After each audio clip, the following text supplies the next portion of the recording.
that part of him comes away. So because he's late getting up, he misses breakfast and the bus.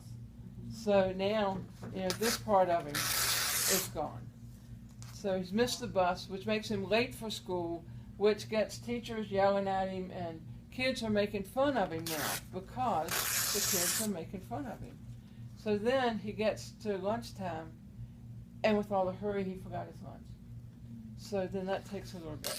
And then some of the kids are actually laughing at him. What's the matter? Your parents can't buy you lunch, can't give you food, you don't have food at home. So he's going through all this trauma, at school because of the kids. So then he gets ready to leave school, and he gets on the bus to go to, say, Boys and Girls Club is what they use. And the kids on the bus are now making fun of him. So what are you going to do at the Boys and Girls Club this afternoon? You think you're going to have fun? You're a runt. What are you going to do? So they're just, tearing him up. All of this is gone. So then he gets to the Boys and Girls Club. And some of the kids that were in school with him, they were making fun of him. They wouldn't let him play basketball. You can kind of make it up as you go what was going on. But they were just giving him a hard time. So then this took away. Now what happens when kids have been teased all day and all this other stuff is going on? It's inside of them. So he gets angry, he gets mad, he gets in a fight. So here he goes. It's in a fight. The coaches come out, the directors come out and say, go to my office. You can't be out here with everybody else.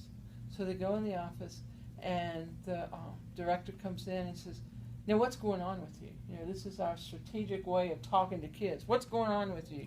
What's your problem? Why are you acting like this? And so, there for a little bit, he's really getting it again by the director. And kids walking by the door, teasing him. And finally he says, I've had a terrible day. This is what's happened during my day. And so the director starts understanding that. And the problem is, before the director understands it, if it hadn't been that type of director, they would have sent that child home. Back to the same family, with the same issues, still mad from the morning because now the parent was late for work because this, that, and the other. So then this is all that's left of that kid. And we think they're going to go home and tape the pieces back together. But it could start all over again the next morning. So what's left of that child, this is it. So he gets home, and because the director took time with him, found out what was going on, and said, man, I'm really sorry you had a bad day.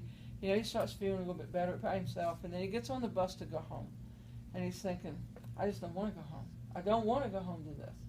But when he gets home, the mother or the dad, whoever yelled at him, says, I'm really sorry I yelled at you this morning. I got up late. We're having some issues. Maybe not saying this, but in his mind, we're having some financial issues. I'm really stressed out. I'm not. But what the child heard was, I'm sorry that I started your day off wrong.